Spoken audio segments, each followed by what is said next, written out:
How do I get up there?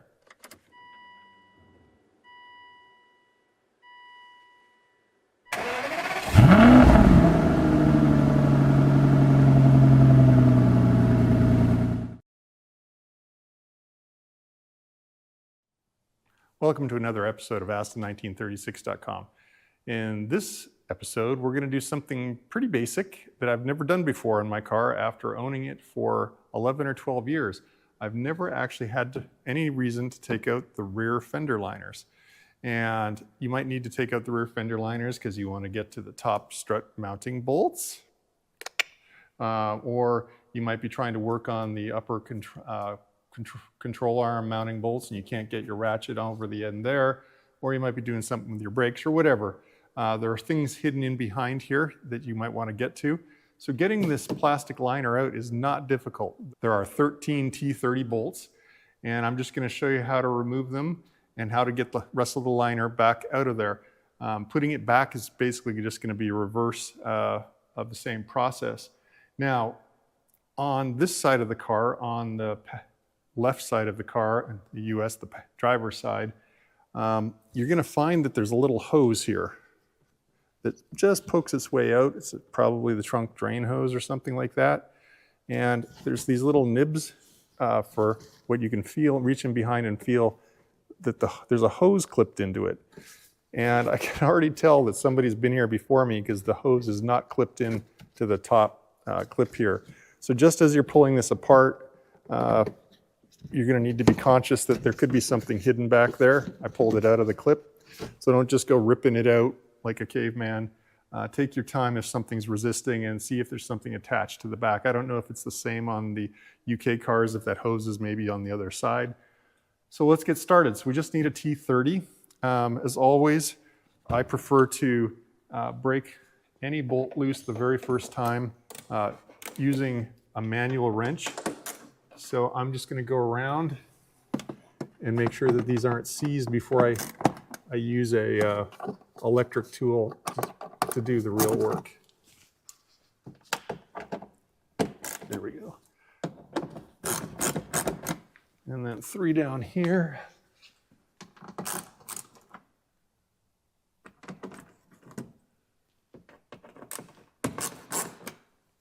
One right here.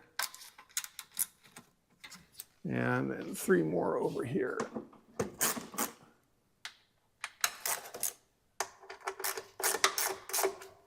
Okay, those all feel pretty good. So now I'm going to switch over to a tool that can go a little faster.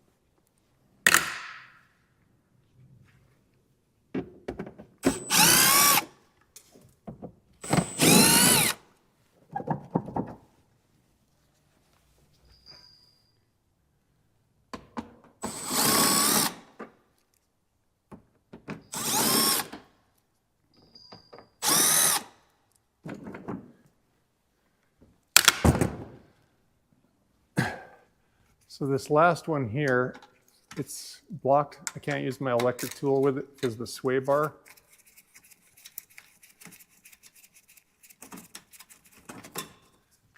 All right, that's 13.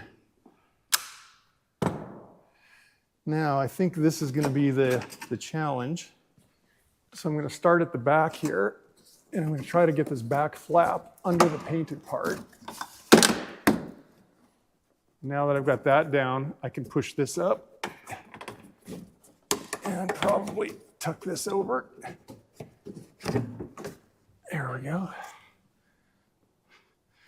gonna do that same trick on the back here. I'm gonna try to get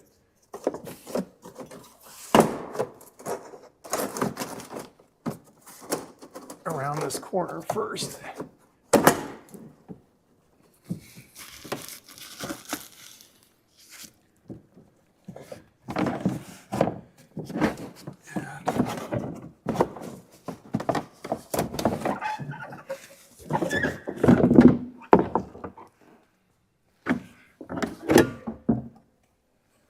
And there we go. If we take a look, there's those hooks that hose would have been in. And there's the hose. So that goes up to the fuel filler. So that's the fuel overflow line. Might be a good opportunity to even check that out. Got a few things in here. I'm not sure what this is. I'm going to guess this is something to do with the evaporative emissions. Maybe it's the pump that keeps the vacuum over the top of the gas tank. There's the fuel filler line. Here's my upper strut mount. And here's my upper suspension mount and my brake line mounting bracket. So pretty good access. So that probably only took about 5 minutes to do start to finish once the car was up off the ground. So hopefully that'll help you out with your project. Down here, you're going to find my blog where I have all sorts of articles like this. You'll find the article where I show you how to take out the front inner fender liner. Up here, you're going to find the next video in the series, likely the video on removing the front liner. And if you like getting videos like this, please go ahead and subscribe. You'll get automatically notified when the next one comes out. And if I've done something wrong or you think I could have done it a little better, please go ahead and leave a comment down below. I'd love to hear it. Thanks for watching.